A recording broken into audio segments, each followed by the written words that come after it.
Baie welkom ook aan die van u wat nou 'n bietjie later ingekom het.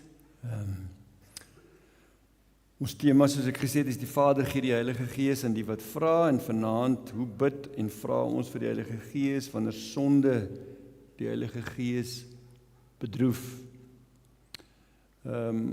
Ons teksgedeelte, ek gaan na 'n hele paar teksgedeeltes kyk. Gepaste een wat ek dink ons kan lees is Jakobus 4 vers 8 tot 10, maar voor ons daar saam lees, kom ons sluit die oë en bid ons saam. Hemelse Vader, dankie dat ons as u kinders u kan aanbid. Dankie dat ons u kan ken. Dankie vir u onbeskryflike liefde op Golgotha wat dit moontlik gemaak het om vir ons om u kinders te wees. Dat ons deur u bloed gewas en gereinig kan wees. Dankie dat ons ook in hierdie aand met vrymoedigheid kan kom na die genade troon van Jesus Christus. Met die wete, hy het vir al ons sonde betaal. Dankie dat u Gees aan ons gegee het. Ja Here, en dankie dat ons so by mekaar kan kom. Ons eer u, ons loof u daarvoor. Ons wil ook bid dat u vanaand u self deur u woord en deur die Gees aan ons sal openbaar en ons harte op u sal rig en u vuur, soos ons ook gesing het, die vuur van u Gees sal aansteek in ons harte. Ja Here Jesus, toe u op aarde was, het u gesê, u het gekom om 'n vuur aan te steek en hoe wens u dat dit al in die brand is. Steek ook daardie vuur in ons harte aan, Here. Praat met ons bid dit om Jesus ontwil. Amen. Ek lees Jakobus 4 vanaf vers 8 tot 10. Nader tot God en hy sal tot julle nader, was julle hande sondaars en reinig julle harte huigelaars. Bekla julle ellende, treur en huil, laat julle vrolikheid in rou verander en julle blydskap in droefheid. Onderwerp julle nederigheid voor die Here en hy sal julle verhoog. Nou Jakobus skryf dit aan gelowiges. Belangrik dat mense dit sal besef as mense sy brief lees, dis vir gelowiges. Ons tema is, hoe vra ons vir die Heilige Gees wanneer ons die Heilige Gees bedroef, wanneer sonde die Heilige Gees bedroef, wanneer sonde in my lewe die Heilige Gees bedroef. Net om saam te vat wat ons by stil gestaan het die vorige aande, op Pinksterdag het die Vader die Heilige Gees uitgestort, nadat die 120 disippels vir 10 dae gewag het op die Vader se belofte, en op Pinksterdag het die Vader eenmalig die gawe van die Heilige Gees aan die kerk gegee, sodat voortaan almal wat in die Here Jesus glo, deur die wedergeboorte die Gees van God ontvang. Maar soos ook gisterand gesê het, iemand wat die wedergebore is, die Gees ontvang het, is nie noodwendig altyd vervul met die Gees nie. Ons sien dit in Handelinge baie duidelik.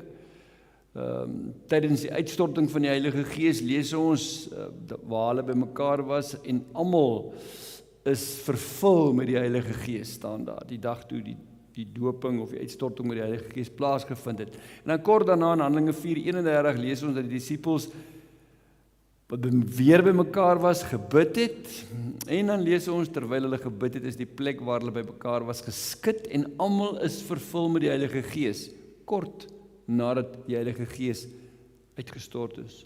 So 'n vervulling met die Heilige Gees beteken, doodgewoon dat die Heilige Gees is die derde persoon van die drie eenheid, wat reeds in jou woon sedert jou wedergeboorte, al meer die beheer van jou lewe oorneem en jou vul met sy krag en sy teenwoordigheid. Ons as gelowiges is swak en feilbaar en stryd teen sonde, en daarom het ons nodig om voortdurend vervul te word met die Gees van God. Dit is om elke dag nodig. Soos wat jy nodig het om elke dag asem te haal, so het jy die Gees van God nodig. Nou Jesus se uitdruklike belofte aan sy disippels in Handelinge 1 vers 8 gee vir ons die hoofrede in 'n sekere sin hoekom ons die Heilige Gees so nodig het, hoekom ons daarvoor moet vra. Jesus het vir hulle gesê, julle sal krag ontvang wanneer die Heilige Gees oor julle kom en julle moet my getuies wees. So die krag en die volheid van die Heilige Gees is absoluut onontbeerlik vir individuele gelowiges, sowel as vir die kerk in Hebreë, vir die gemeente, om getuies vir Jesus te wees. En ons het gisterand gesien, Petrus en die apostels se voor en na Pinksterervaring wys vir ons dat sonder die krag van die Heilige Gees ons eintlik nutteloos en oneffektief vir die Here se koninkryk is. Soek julle krag in die Here en in sy groot mag. En daarom kry ons as gelowiges die opdrag van die Here Jesus self om die Vader te vra vir die Heilige Gees. As julle wat sleg is, dan weet om goeie geskenke aan julle kinders te gee, hoeveel te meer sal die Hemelse Vader die Heilige Gees gee aan hulle wat vra, word vervul deur die Gees, sê Paulus.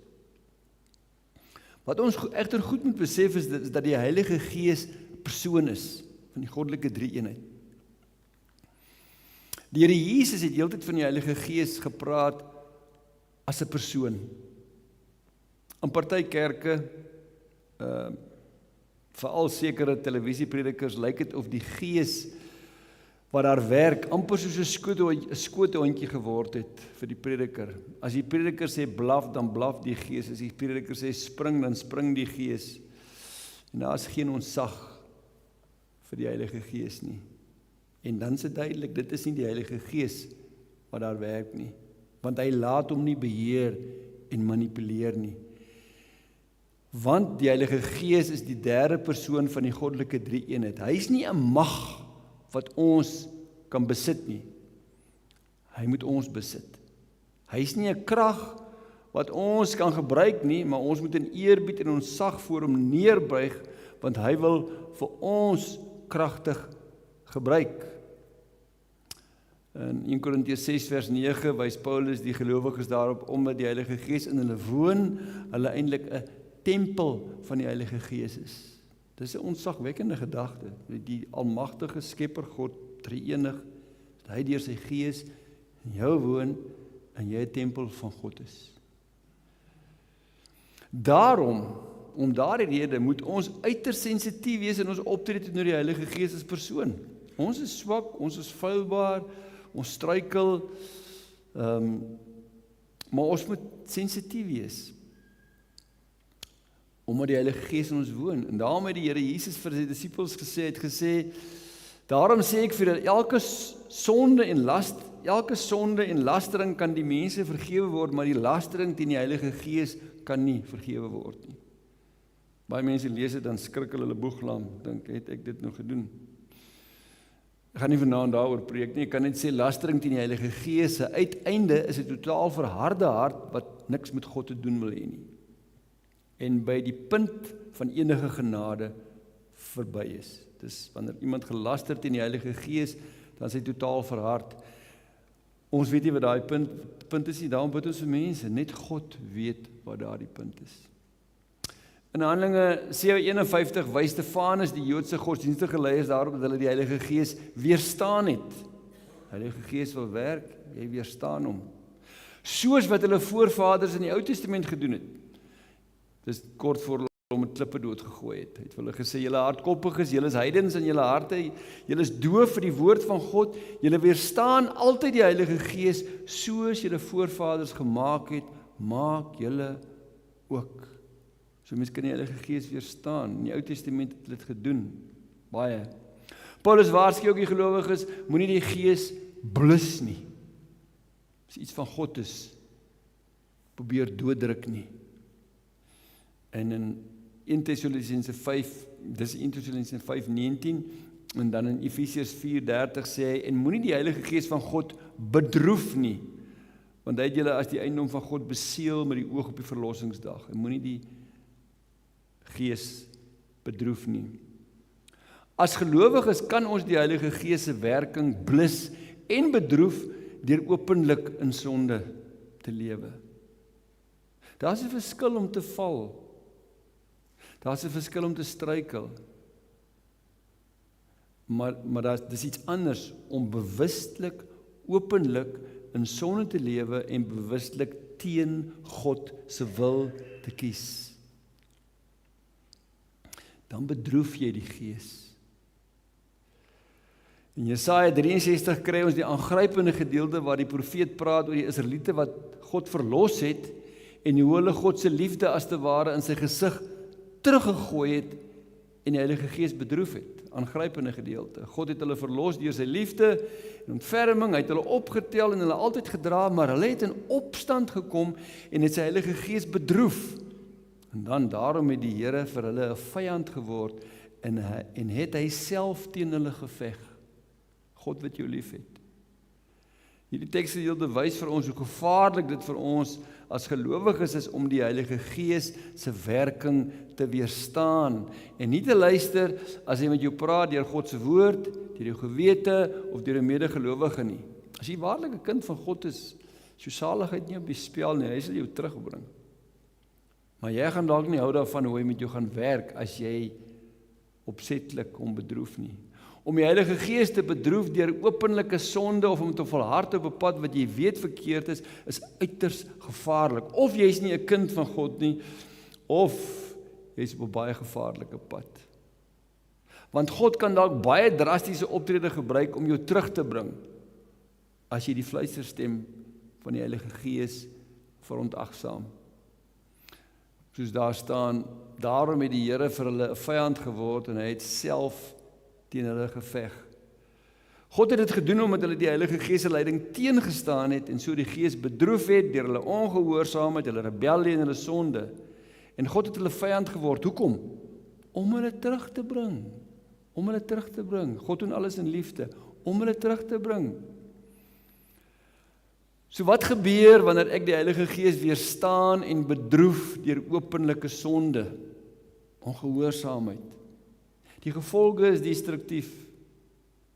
Onmiddellik is my verhouding met God nie meer dieselfde nie. Ek sê altyd sonde is soos 'n donker bril. Die oomblik as jy dit opsit, sien jy nie die donker bril nie. Dis net donker voor jou.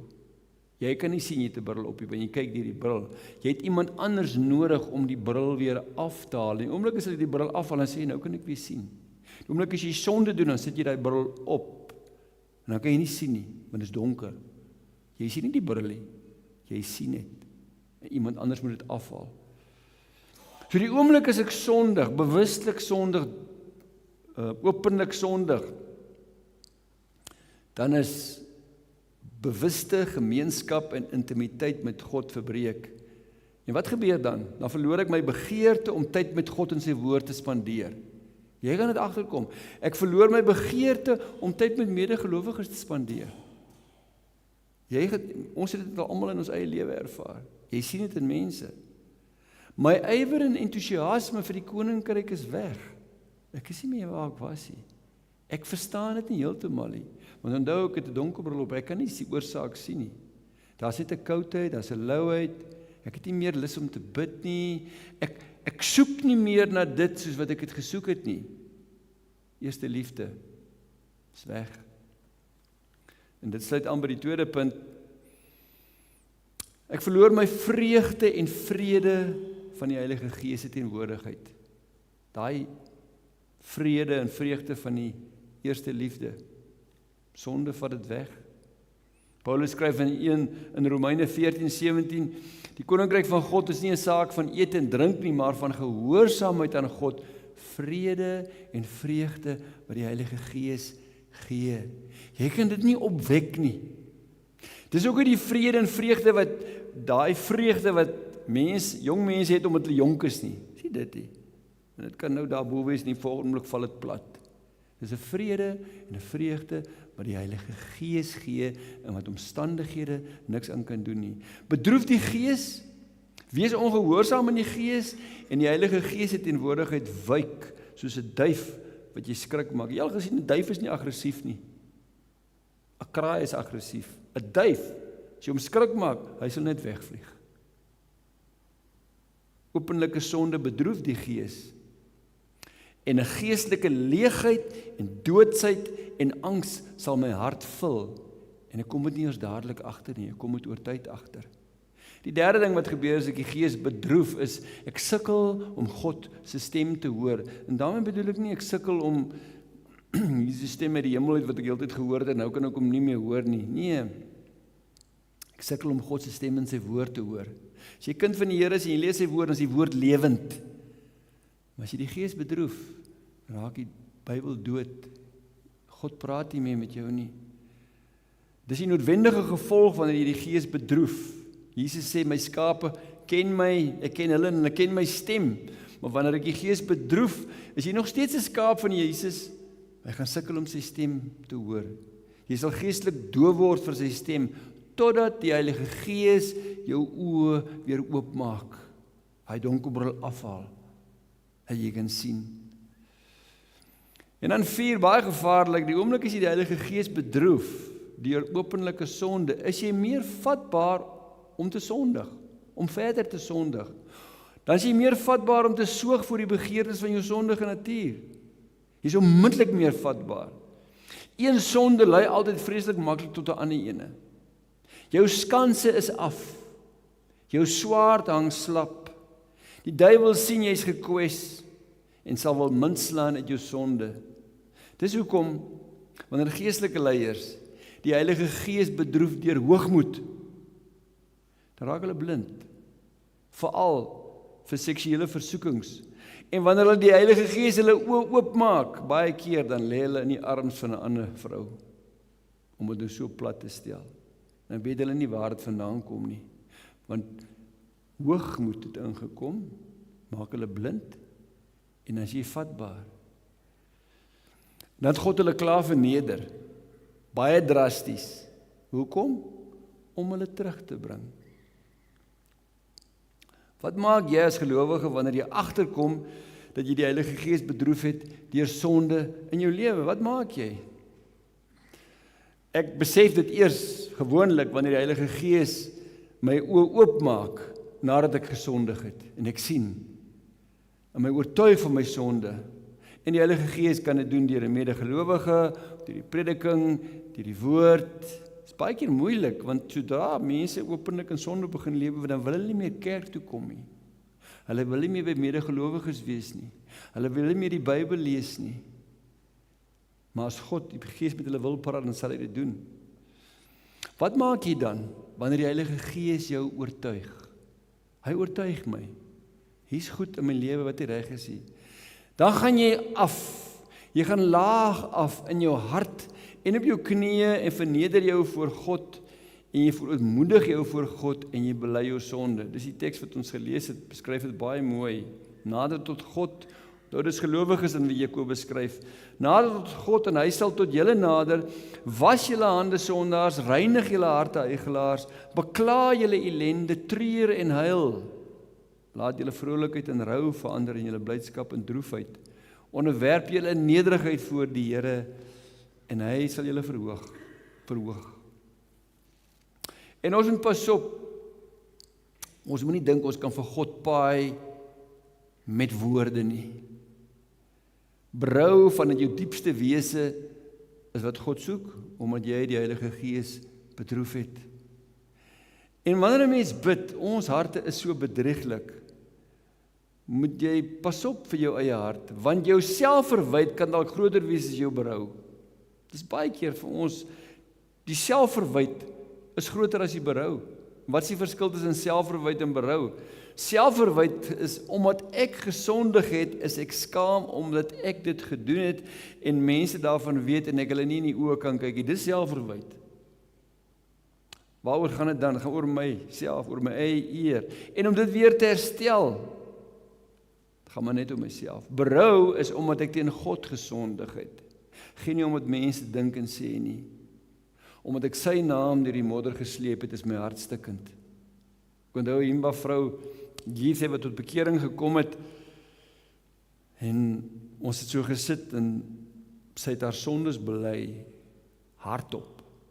Al die detail daarvan. En daar het 'n groepie mans gesit, so 10 tree van ons af.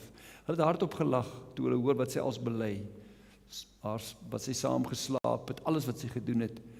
Sy het niks omgegee, of hulle dit hoor, en of hulle dit nie hoor, en of hulle lag, of nie lag nie, van sy het berou gehad voor God. Sien jy, dis berou. En ek soek vergifnis, omdat ek teen hom gesondig het. 'n vinnige gebedjie, Jesus, ek is jammer, vergewe my, om net weer op te staan, sal nie werk nie. Dis nie net ietsie wat ek so vinnig afhandel nie. As God jou oë oopmaak vir jou sonde, dat jy die Heilige Gees bedroef het, dan sal jy versla en in sak en as gaan sit, omdat die God wat jy so lief het, dat jy hom bedroef het, deur sonde en ongehoorsaamheid. Dan sal ek Dan is daar gedeeltes in die Bybel wat ek beter sal verstaan, soos Joël se oproep. In Joël 2 sê die profeet vir die volk, maar nou sê die Here, kom met julle hele hart terug na my toe, vas, huil en treur, skeer julle harte, nie julle klere nie, nie julle klere nie. Sondebelydenis is meer as woorde, dit neem jou hart in beslag. Dan sal jy bid soos die tollenaar in die gelykenis wat Jesus vertel het. Hoe het hy gebid? Hy het daar ver bly staan, wou selfs nie na die hemel opkyk nie. Hy het bedroef op sy borsel geslaan en gesê, o God, wees my sondaar genadig. Dit gebeur net wanneer die Gees van God werk. Ek gaan nou na 3 gebede kyk, wat die hart van verootmoediging en sondebelydenis saamvat. Dis hoekom ons nie sonder die Ou Testament kan klaarkom nie. Sonder die psalms en die profete nie. Hierdie gebede vat dit saam, wat dit beteken om jouself voor God te verootmoedig. En baie keer gee dit vir jou die woorde om te bid, as jy nie weet wat om te bid nie. Psalm 38, wanneer Dawid, 'n man na God se hart, sy sonde bely, sien ons die geweldige effek wat dit op hom het. Dis nie sommer iets wat jy net gou afhandel, as jy onder die besef kom, hoe ek teen God gesondig het nie. Dis baie keer 'n teken, dat mense se berou nie eers veldiep is nie. Hulle staan net op en hulle gaan aan. Hoor hoe bid Dawid, daar's geen vrede in my gebeente nie, vanweë my sonde. Ja, my sondeskuld oorweldig my, soos 'n swaar las is dit ondraaglik vir my. My wonde stink, dit sweer vanweë my dwaasheid. Hy praat geestelik. Ek is krom getrek, heeltemal gebo. Die hele dag loop ek in rouklere rond. Ja, my lende is ontsteek, daar's geen gesonde plek aan my liggaam nie. Dis hoe hy voel as gevolg van sy sonde. Dan sê ek is kragteloos, heeltemal verpletter, ek kreun vanweë die onstuimigheid van my hart. My Heer, al my versigtinge lê ontbloot voor U, en my gesig is nie vir U verborgen nie. My hart klop wild, my krag het my verlaat, en die lig van my oë, selfs dit is nie meer daar nie. Dis wat met jou gebeur as jy openlik gesondig het, en die Gees maak jou oë oop, en jy sien wat jy gedoen het. Wanneer die Heilige Gees weer iemand se oë oopmaak, dan bring dit diepe verootmoediging en berou, wat jou hele wese aantas, wanneer jy jou sonde voor God bely. Dieselfde Dawid bely in Psalm 51 sy sonde. Nou, ek dink ander die psalms waar hy sy sonde bely het te doen met Batseba. En Psalm 51 spesifiek, dan bely hy Dawid sy sonde na sy egbreek met Batseba en die moord op Uria haar man om sy oorspel weg te trek. 'n Verskriklike ding wat hy gedoen het. En dan kom die profeet Nathan na hom toe en dan bid Dawid hierdie gebed. En sê hy, wees my genadig, o God, volgens U troue liefde. Wis my oortredings uit volgens U groot ontferming. Was my heeltemal skoon van my sondeskuld en reinig my van my sonde, want ek is deeglik bewus van my oortredings en my sonde is voortdurend voor my. Dit gaan nie so maklik weg nie. Teen U alleen het ek gesondig en gedoen wat verkeerd is in U oë. Neem my sonde weg met marjolein. Dit was die ander naam is hyssop, dis die bossies wat hulle gebruik het om die bloed aan te smeer, waarmee hulle teen die deurkosyne geverf het. Dis hoekom hy sê, neem my sonde weg met marjolein, sodat ek rein kan wees, was my, dan sal ek witter as sneeu wees, laat my weer uitroepe van vreugde en blydskap hoor, want dit is weg, die vreugde wat hy geken het is weg, hierdie man wat die ongelooflikste psalms geskryf het, dat die gebeente wat U verbrysel het juig, sluit U oë vir my sonde, en al my sondeskuld, wis dit uit, skep 'n rein hart vir my, o God, moet my tog nie wegdryf uit U teenwoordigheid nie, en moet U Heilige Gees nie van my wegneem nie, bid Dawid, want hy weet wat sy sonde gedoen het, aangrypend. Dan die laaste gebed wat ek lees is Psalm 77, kry ons die aangrypende gebed van die digter wat verslae is oor sy eie sonde en die sonde van sy volk, wat hom laat wakker lê. Het jy al wakker gelê oor die sonde? Het jy al wakker gelê oor ander mense se sonde? Paulus sê as ander mense sonde gaan, voel dit vir hom asof hy deur vuur gaan. Hoor hoe bid die psalmdigter. Hy sê ek roep hard na God. Ek roep om hulp. Ek roep hard na God, sodat hy my moet hoor. In die tyd van my nood soek ek my Heer. In die nag hou ek onvermoeid my hande uitgestrek.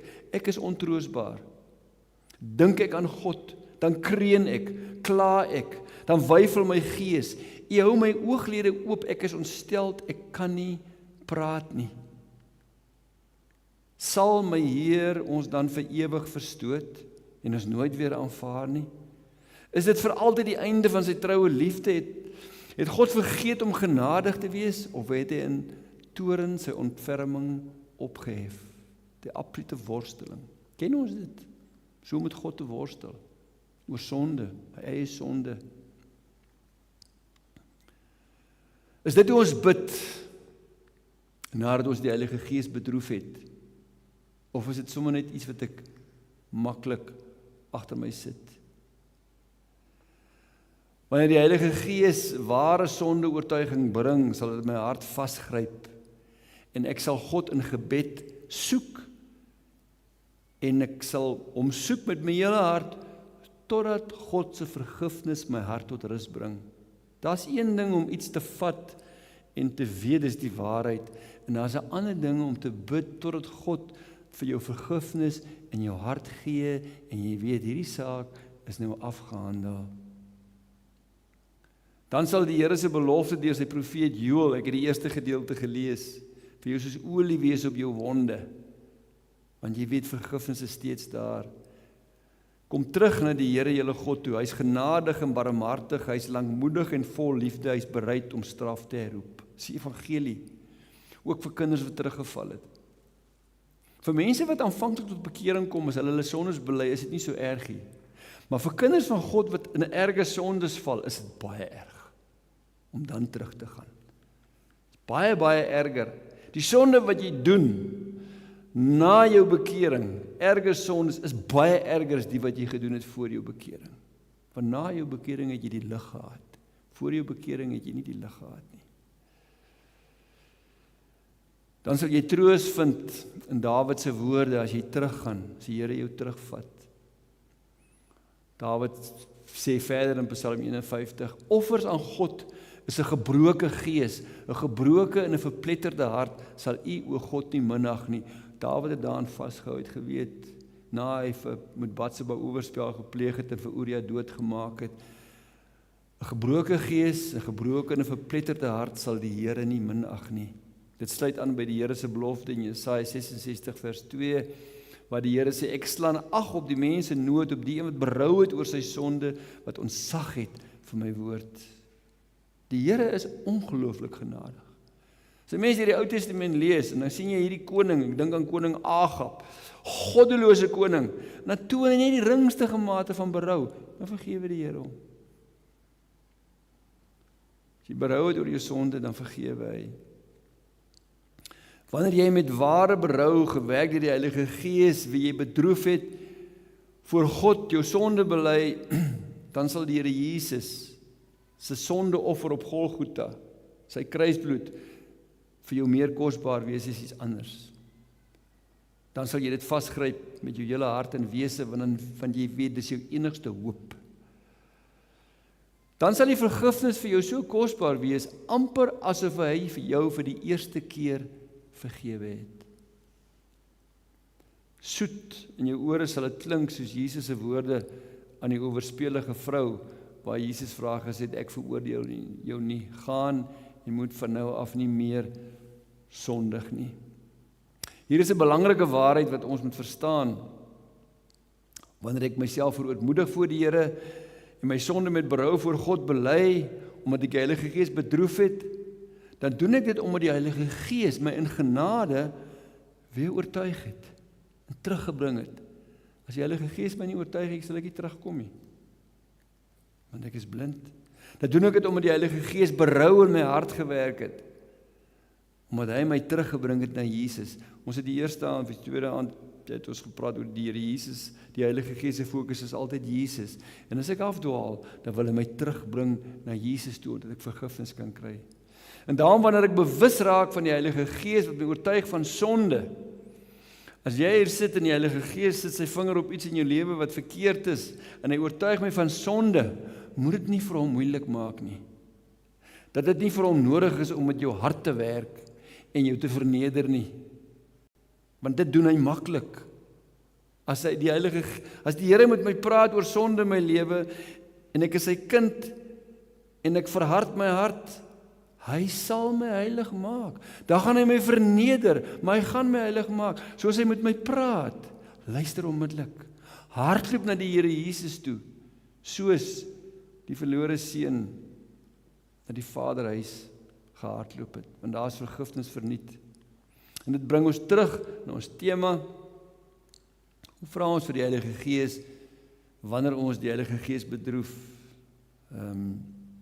Wanneer ek as gelowige my sonde met berou, verootmoediging bely, 'n vergifnis by Christus kry, herstel die Heilige Gees my verhouding met God en ek neem weer my regmatige plek in. Eintlik vra ek nie weer vir die Heilige Gees nie. Die oomblik as ek met verootmoediging en berou voor die Here staan en my sonde bely, dan neem die Gees sy plek in my lewe wat hy gehad het. Daarna moet ek in waaksaamheid en nederigheid en gebrokenheid my elke dag voor die Here stel soos 'n oop kruik voor 'n fontein met water, met die gebed: Here, deur u krag en u teenwoordigheid vul my. En dan sal die Here Jesus se woorde in Johannes 7 vers 37 sal ek dit beleef as 'n waarheid. Daar waar die Here Jesus gepraat het oor die Gees, het hy gesê as iemand dors het, hy het uitgeroep op die laaste dag van daardie fees, en het gesê as iemand dors het, laat hy my kom en drink, hy wat in my glo, soos wat die skrif sê, strome lewende water sal uit sy binneste vloei. Iemand wat een keer erg teruggeval het, hy's baie waaksaam, baie meer, want hy wil nie weer nie. Dis nie lekker nie. As ek by my laaste punt wil ek kortliks stil staan by hoe ek bid vir die Heilige Gees wanneer die kerk, my broers en my susters in sonde val. Wanneer sonde die gemeente binne sluip en die Heilige Gees bedroef. Want ons is 'n liggaam, ons is deel. En die werking van die Heilige Gees verhinder word in die lewe van die gemeente. Die vraag in kort is, hoe bid ek vir die Heilige Gees wanneer sonde in die gemeente die Heilige Gees bedroef? Hoe bid ek vir dit? Die een ding is dit my eie lewe is. Hoe bid ek as dit broers en susters is? Hoe hanteer ek dit? Om hierdie vraag te beantwoord, gaan ons kyk na die skrifgeleerde Esra se gebed, nadat hy bewus geword het van die volk se sonde. En nou net so 'n bietjie agtergrond om die skrifgeleerde Esra se gebed histories te plaas. Ons kan nie net so inval nie, dan gaan ons dit moeilik verstaan. Om Esra se gebed te verstaan, in 587 voor Christus neem Nebukadneser Jerusalem in, brand dit af en die volk gaan in ballingskap as gevolg van afgoderry en sonde. En dan voorspel die profeet Jeremia, wat in Jerusalem was op daardie stadium, voorspel hy dat in Jeremia 29:10, dat 70 jaar later gaan die Here sy volk terugbring uit ballingskap uit. En dan as ons in Esra kom, Esra 1-3, dan lees ons in opdrag van koning Kores, keer die Joodse ballinge terug in 538 voor Christus, min of meer 70 jaar. En dan in Esra 6 lees ons, 22 jaar later is die heropbou van die tempel in 1516 voltooi, onder leiding van Zerubabel, en dan as jy nou na die profete gaan kyk, die profeet Haggai en Sagaria, hulle het gepreek, want die bou van die tempel het vir 22 jaar stilgestaan, en dan preek Haggai en Sagaria, en dan voltooi hulle die bou van die tempel. Dan in Esra 7, koning Artasasta, dis die kleinseun van koning Darius, in die tyd van Daniel, hy gee die opdrag in 458 voor Christus, dat Esra kan teruggaan om die volk die wet van God te leer. Kan gaan lees Esra, baie interessante verhaal. Die koning gee opdrag, sê Esra moet gaan, en hy moet vir die Jode die wet van God gaan leer. En dan in Esra 8, 458 voor Christus, 80 jaar na die volk se terugkoms uit ballingskap is hulle lang tyd, en 58 jaar nadat die tempel herbou is, arriveer Esra en sy geselskap in Jerusalem. Kom hulle daar aan. En dan, so tyd na hulle daar is, dan bring die Joodse ballinge in Juda en Jerusalem 'n brandoffer aan die Here, aangrypend. Dis 'n geweldige brandoffer. 12 bulle, vir elke stam een, 96 ramme, 77 lammers en 12 bokke as 'n sondeoffer. Alles brandoffers aan die Here. Kan jy dit voorstel hoe dit moet wees, hoe dit moet ruik? Alles brandoffers, so alles word verbrand. Na dit alles kom die geestelike leiers en vertel vir Esra dat die volk met heidense vrouens getrou het. En dat die afgoderry en die afskuwelike gebruike van die volke nog presies dieselfde was as toe die Jode die beloofde land ingeneem het. En dan sê hulle vir hom, maar die leiers en die amptdraers het voortou geneem om vir hulle heidense vrouens te vat wat afgode aanbid. En dan in Esra 9, dit speel af so 4,5 maande na sy koms in Jerusalem, lees ons van Esra se aangrypende gebed op die tempelplein, omdat die volk met heidense vroue getrou het. Nou gaan vir julle dele lees uit sy gebed. Sy gebed is aangrypend. Maar toe hy dit hoor, het hy nie begin bid nie. Ons lees, Esra skryf in Esra 9, toe ek dit hoor het ek my klere geskeur, my hare en my baard uitgetrek en verslaag gaan sit. Hy het nie hulle hare en baard uitgetrek nie. Hy het sy eie hare en baard uitgetrek. Almal wat by die gedagte aan die opdragte van die God van Israel vreesbevange was oor die troueloosheid van die mense uit die ballingskap, het by my kom staan. Terwyl hy daar sit, hy dink sy sê net daar gesit, versla. Ek het maar net versla daar gesit tot die tyd van die aandoffer toe. So toe Esra die nuus kry van die volk se sonde, was hy so versla dat hy sy hare en sy baard uitgetrek het en hy het net daar gesit, verwese. Hy kon nie glo dat hulle dit gedoen het nie. En hy was vreesbevange vir wat hulle gedoen het. Wat doen dit aan my en aan u wanneer ons hoor van sonde in die kerk? Broers wat gesondig het, mense wat geval het. Sit ons ook verslaaf voor die lewende God, of verlekker ons daarin, of wys ons vinger? Of sit ons verslaaf omdat die lewende God sy heilige naam oneer aangedoen is? Of is ons gemaklik daarmee? Ons gaan maar net aan. Dan staan Esra op en dan bid hy. Teen die tyd van die aandoffer het ek daar opgestaan waar ek my met my geskeurde klere verootmoedig het, op my knieë geval en my hande in gebed uitgestrek na die Here my God. Esra verootmoedig hom voor God. Maar weet jy wat, hy het nie gesondig nie. Hy het so pas daar aangekom. Hy het geen deel gehad aan daai sonde wat hulle gedoen het nie. Geen deel nie. Maar hy sit die hele middag sit hy daar verwese en dan verootmoedig hy hom voor die Here. En dan bid hy. Ek het gebid, my God, ek is te skaam. Let op bid hy. Ek is te skaam. Ek het nie die vrymoedigheid om my kop voor U op te tel nie. Ons sonde, hoor jy hoe bid hy? Ons sonde is hoog opgestapel. Ons misdade staan hemelhoog. Van die tyd van ons voorvaders af tot vandag toe is ons bestaan vol oortredings teen U. Esra identifiseer hom volledig met die volk van God. Hy sê nie, Here, hierdie klomp het gesondig. Wees hulle genadig. Werk in hulle harte nie. Hy sê, Here, ons het gesondig.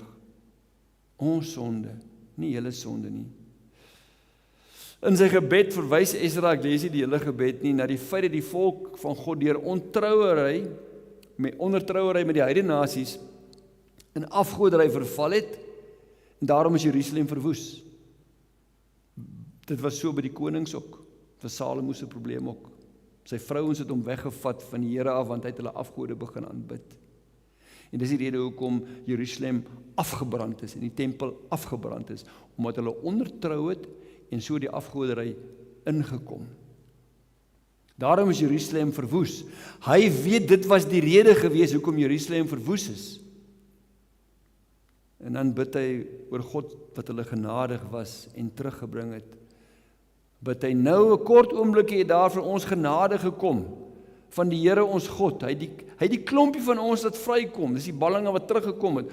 Ons God het ons weer laat lewe, ons 'n oomblik laat asem skep na ons slawerny. Na 70 jaar hulle teruggekom. Dis 80 jaar later en hulle doen presies dieselfde sonde weer. En daarna het die Here hulle in sy genade weer teruggebring uit ballingskap en hulle kon selfs die tempel herbou. Daarom is Esra absoluut verslae oor die sonde van die volk, want juist dit wat hulle in ballingskap laat beland het, minder as 80 jaar na terugkeer uit ballingskap, dit doen hulle weer. En dan bid hy verder, sê maar wat kan ons nou sê ons God na die dinge?